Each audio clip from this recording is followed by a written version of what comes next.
जय हिंद। हम इस वीडियो में विभाज्यता का नियम यानी कि डिविजिबिलिटी रूल पढ़ेंगे कि कोई संख्या कैसे कब हम पहचानेंगे कि क्या से विभाजित। पहले इसमें पढ़ेंगे हम पहला आपका 2 से विभाज्यता के नियम। किससे? 2 से विभाज्यता। 2 से विभाज्यता हम पढ़ेंगे कि कोई संख्या 2 से विभाजित कब होगी। वे संख्याएं होती हैं जब उसके अंत में क्या होता है, सम संख्या। अंत में क्या है आपका, सम संख्या आए, यानी कि उसके अंत में सम संख्या और या सम संख्या और शून्य आए तो क्या हो, डिविजिबल तो हो या शून्य हो। यहाँ पे और नहीं होगा, क्या होगा, या शून्य आए। जैसे कि 0 हो गया, 2 हो गया, 4, 6, 8। अगर किसी संख्या के अंत में ये आते हैं तो वो 2 से क्या है, डिविजिबल है। आप जानते हैं सम संख्याएं 2 से विभाजित होती हैं। इनके अलावा कोई भी संख्या 2 से विभाजित नहीं होगी। जिसमें 0, 2, 4, 6, 9 आए तो 2 से विभाजित नहीं होगी। जैसे ये आपका हो गया 510। ये आप 2 से भाग देकर देखेंगे अंत में क्या है, शून्य है तो 2 से विभाजित होगा। ऐसे ही आपका 986 हो गया, ये भी 2 से विभाजित हो गया। तो यानी कि 2 से विभाजित कौन कौन संख्या हो जिसके अंत में क्या है, 0, 2, 4, 6। ये 511 2 से विभाजित नहीं होगा ये, ठीक है। 511 2 से विभाजित नहीं होगा। डिविजिबिलिटी करो 2 का यही है। दूसरा आपका है 3 से विभाजित का। 3 से विभाजितता का रूल।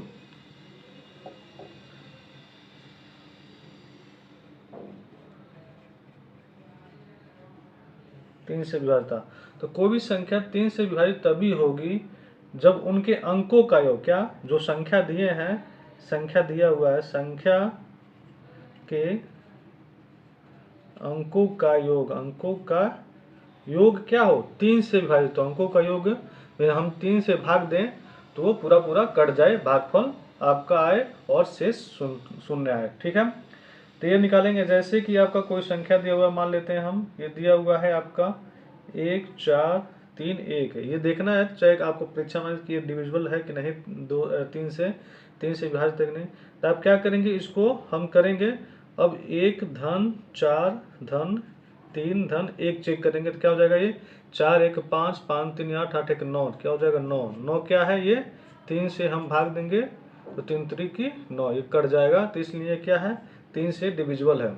यानी कि संख्याओं का योग क्या हो, 3 से डिविजिबल हो तो 3 से संख्या डिविजिबल होगी।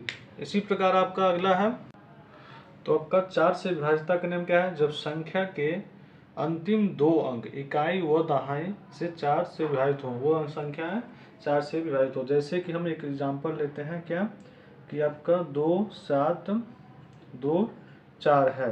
तो ये चेक करेंगे हम, तो क्या केवल चेक करेंगे जो अंतिम के 2 24 है, ये विभाजित है कि नहीं 4 से। तो हम 24 में 4 से भाग देकर देखेंगे तो क्या होता है आपका 6 चौको 24, कैंसिल आउट हो जाएगा। तो ये 4 से विभाजित है दोनों, तो इसलिए टोटल क्या हो गया, ये 4 से विभाजित है।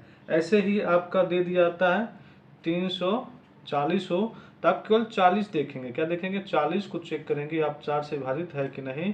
तो 4 से विभाजित है, 4 एकम 4, ठीक है, और 0 4 धाम 40, यानी कि विभाजित है। तो कोई भी संख्या अगर अंत में 2 इकाई और दहाई का जो संख्या है 4 से विभाजित हो तो पूरी संख्या क्या होगी, 4 से विभाजित होगी। तो हम इसमें अब अगला देखेंगे 5 से विभाज्यता का नियम, ठीक है। कोई संख्या 5 से विभाजित कब होगी, जब उसके अंत में क्या हो, शून्य आए। अंत में क्या हो, अंत में 0 या 5 आए। वो संख्या के क्या हो, अंत में 0 या 5 हो तो 5 से विभाजित होगी। जैसे कि कोई ये 775 है, तो आप देख रहे हैं 5 आ रहा है, या 1000 या कुछ भी है, या 77 ऐसे आए, 770। कोई भी संख्या है जो अंत में 0 हो या तो 5 हो तो 5 से विभाजित होगी। इसी प्रकार का आपका अगला है 6 से विभाज्यता का नियम। 6 से विभाज्यता, ठीक है। तो 6 से विभाज्यता ध्यान देंगे आप कि 6 से वे संख्या विभाजित होंगी जो जो 2 और 3 से जो और 2 और 3 से क्या हो जाए, विभाजित हो जाए। जो 2 और 3 से विभाजित हो जाएगी वो 6 से विभाजित हो जाएगी, क्योंकि 6 क्या होता है 2 और 3 का मल्टीप्लिकेशन। और 2 और 3 से कौन कौन विभाजित होंगे, 2 से वे जो उसमें 0, 2, 4, 6 और 8 है वे 2 से विभाजित होंगी।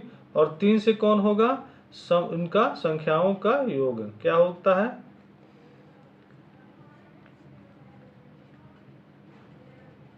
संख्याओं का योग। संख्याओं का जो योग होता है वो अगर 3 से विभाजित है तो संख्या क्या होगी, संख्याओं का योग 3 से विभाजित, तो 3 से विभाजित होती है, और 2 और 3 से विभाजित होगा 6 से विभाजित होगा। तो इसी प्रकार से आपका अगला देखेंगे हम क्या, 7 से विभाजितता। 7 से विभाजितता, 7 से विभाजितता का भी ध्यान देंगे। अब क्या होता है कि वे संख्याएं 7 से विभाजित होंगी जब अंकों की 6 अंकों की पुनरावृत्ति से बनी हो। जब क्या हो, अंकों की पुनरावृत्ति से बनी हो।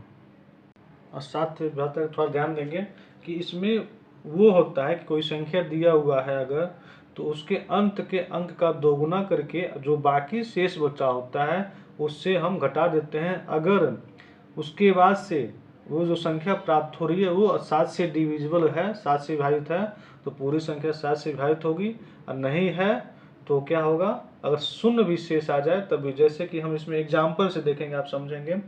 ये 343 है, तो 343 में की जो अंतिम संख्या क्या है, 3 है। तब क्या करेंगे हम, 3 का दोगुना कर देंगे, क्या हो जाएगा आपका 6, और शेष बचा क्या, 34 बचा। तो 34 में से शेष आपका 34 बच रहा है, तो 34 में से हम 6 को घटाएंगे तो ये देखेंगे आपको क्या आ रहा है, 28। जो 28 है ये 7 से डिविजिबल है, 7 चौको 28 होता है, तो इसलिए 343 भी क्या है, 7 से डिविजिबल है।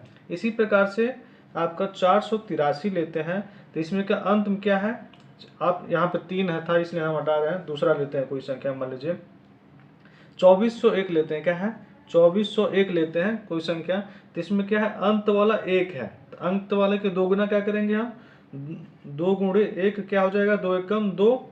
तो अब शेष बच्चा 240, शेष 240 में से हम 2 को घटा देंगे तो ये आपका आएगा 238। क्या आ जाएगा, 238। आप देखेंगे फिर से ये 238 है, इसको आप नहीं कर पा रहे तो फिर से अब देखेंगे ये जो अंत अब 238 आ गया, तो 238 ये अब 238 आया आपका। तो फिर से वही देखेंगे, 238 का अंत क्या है, 8 है, इसका हम क्या करेंगे, दोगुना कर देंगे 16। अब हम 23 में से 16 को केवल घटा देंगे तो ये क्या आ जाएगा आपका, 13 में से 6 जाएगा तो 7, और एक यहाँ बचा, एक ये 7, ये 7 क्या है, 7 से डिविजिबल है, तो इसलिए क्या होगा 2401 जो है, ये 2401 हमने किया, ये 7 से डिविजिबल है। तो इसी प्रकार के जो अंत वाली संख्या है उसका स्क्वायर कर लेंगे, जो शेष संख्या से उसको घटा लेंगे। अंत में अगर जो संख्या आ रही है वो 7 से विभाजित है तो सही है, अगर नहीं है तो अगर शून्य भी आ रहा है तो भी वो 7 से डिविजिबल होगा, अगर नहीं है तो डिविजिबल नहीं होगा। इस प्रकार से हम अंत तक देखते आते हैं कि कब तक 7 से डिविजिबल या शून्य आ जाए शेषफल में, ठीक है। तो ये हो गया आपका 7 से डिविजिबल। इसी प्रकार से हम अगला देखेंगे 8 का डिविजिबल कैसे होता है। तो आप देखेंगे 8 से विभाज्यता के नियम क्या है, हमने देखा था उसमें 4 से विभाज्यता क्या था कि इकाई और दहाई के 4 से अगर विभाजित हैं तो पूरा संख्या 4 से होती है। तो इसमें होता है 8 से विभाज्यता के लिए अंत के क्या है, आपके जो अंत के 3 अंक क्या है, अंत के 3 अंक क्या हो, शून्य हो, या तो शून्य हो, अंत के 3 अंक शून्य हो, या 3 से और या जो अंत के 3 अंक हैं वह 8 से विभाजित हों, ठीक है। बस इतना ही चेक करना है कि जो अंत के 3 अंक उसको चेक करना है। जैसे कि आपका दिया हुआ है, एक एग्जाम्पल लेते हैं, 9 5 9 5 4 8 8। अगर इसको चेक करना है तो केवल ये अंत के 3 अंक देखना है, ये देखना है आपको 4 8 8। 4 8 8 में हम क्या करेंगे, 8 से भाग देंगे। तो अगर ये 8 से विभाजित है तो ये हो जाएगा 8 चौकोण 8 छक्के 72, 8 त्रिक 24, 8 चौको 32, 8 पंच 40, 8 छक्के 48। ये क्या हो जा रहा है, 8 छक्के 48 कैंसिल आउट, 8 एकम 8। तो ये क्या है, 8 एकम 8 हो जाएगा, तो ये भी कैंसिल आउट हो जाएगा। तो ये 61 में बार में कट जा रहा है ये तीनों संख्या, तो इसलिए टोटल संख्या क्या हो जाएगी, 8 से विभाजित हो जाएगी। ठीक है। और 9 से विभाज्यता चेक करने के लिए ये सेम उसी प्रकार से जिस प्रकार से 3 को विभाज्यता क्या होता है, अंकों का योग, अंकों का योग क्या हो, 9 से विभाजित हो, 9 से विभाजित हो। उसमें हम 3 से देख रहे थे, इसमें 9 से। अगर अंकों का योग 9 से विभाजित है तो संख्या 9 से विभाजित होगी। जैसे कि आपका 4 6 8 है, तो इसमें देखेंगे क्या हो जाएगा, 4 धन 6 धन 8, इसको करेंगे तो 6 4 10 18, ये 18 होगा। ये क्या होगा, 18 9 से डिविजिबल है, तो इसलिए ये संख्या डिविजिबल है 9 से। इसी प्रकार से आपका अगर 8 8 8 3 दिया हुआ है तो इसमें चेक करेंगे आप, 8 प्लस 8 प्लस 8 प्लस 3, तो 8 8 16, 8 3 24, 24 3 कितना होता है आपका 27, ये 27 होगा। तो ये भी क्या है, 9 से डिविजिबल है 27, इसलिए टोटल ये संख्या क्या होगी, 9 से डिविजिबल होगी, 9 से विभाजित होगी। अब अगला आता है आपका 10। 10 से आप जानते हैं कि अंत में क्या होना चाहिए, शून्य आना चाहिए। अगर अंत में शून्य है तो वो 10 से विभाजित होगी, तो इससे कोई मतलब नहीं उतना ध्यान देने की। आपका 11 है, 11 से विभाजित आप चेक करेंगे, देखेंगे इसमें थोड़ा सा ध्यान देंगे आप कि 11 से वे संख्या विभाजित होती हैं। हम इसमें सबसे पहले कि पुनरावृत्ति बार बार होता हो तो वो संख्या क्या होती है, 11 से विभाजित होती हैं। ठीक है। जैसे कि क्या हो, 11 हो, 22 हो, ठीक है, या ये इस तरह करके आगे 33 हो, ये क्या हो, दो संख्या है तो 11 से विभाजित होंगी। ठीक है। जोड़े में हो, ठीक है, 33 हो या 777 करके हो, ठीक है, और ये केवल दिया हो ये 77, ये 3 बार दिया हो तो नहीं होगा 11 से डिविजिबल। ठीक है। और इसका चेक करने का एक विधि है, हम बताते हैं कि ऐसी संख्याएं सबसे पहले हम क्या करते हैं, दाहिने तरफ से लेते हैं। क्या करते हैं, दाहिने तरफ से लेते हैं कि सम संख्या स्थान और विषम संख्या पे स्थान। जैसे कि आपका मान लीजिए एक 5 5 1 दिया हुआ है, ठीक है, तो इसमें से हम दाहिने तरफ से लेंगे और एक बाएं तरफ से लेंगे। तो इसमें दाहिने तरफ से कौन से होंगे, ये इकाई के स्थान पे हो गया, ये दहाई पे हो गया, ये सैकड़े और से। तो इकाई के मतलब कि 1 के स्थान पे, ये 2 के स्थान पे, 3 के स्थान पे, 4 के स्थान पे है। तो जो सम संख्या के स्थान पे उसको अलग लेंगे और विषम संख्या के स्थान पे उसको अलग लेंगे। विषम संख्या का लिखेंगे हम, विषम संख्या के स्थान पे है जो, तो 1 है, उसके बाद से 5 है, ये वाला 5, ये वाला 5 है, ठीक है, तो इसको हम जोड़ लेंगे तो क्या हो जाएगा, ये 5 1 6 हो जाएगा। फिर से सम संख्या के स्थान पे जो है सम संख्या तो क्या है, ये 5 और 1 है, 5 धन 1, इसको भी जोड़ लेंगे 6, और दोनों का अंतर अगर शून्य आए या 11 से विभाजित हो जाए तो वो क्या होगा, ये संख्या 11 से विभाजित होगी। अब एक दूसरी मतलब दूसरा प्रश्न देखते हैं इसी में आपका, जैसे दिया है कि आपका 9 3 2 7 8 9 दिया हुआ है, इसको चेक करना। तो 1 2 3 4 5 6, तो इकाई पे कौन है, विषम संख्या के विषम संख्या चेक करेंगे हम, विषम स्थान पे कौन कौन है, ठीक है, ये आपका 9 है, 9 धन, उसके बाद 7 है, 7 हो जाएगा, उसके बाद ये 3 है, ठीक है, और सम संख्या के स्थान पे कौन कौन है, 8 है ये, उसके बाद से 2 है और ये 9 है। इन दोनों का योग कर लेंगे आप, तो इसका आप योग करेंगे 9 7 16 16 3, ये 19 हो जाएगा, 8 2 10 10 9 19, ये भी हो जाएगा। आप देख रहे हैं 19 में से हम 19 को घटाएंगे तो शून्य आएगा, यानी कि शेषफल शून्य आ रहा है, तो ये 7 से डिविजिबल है।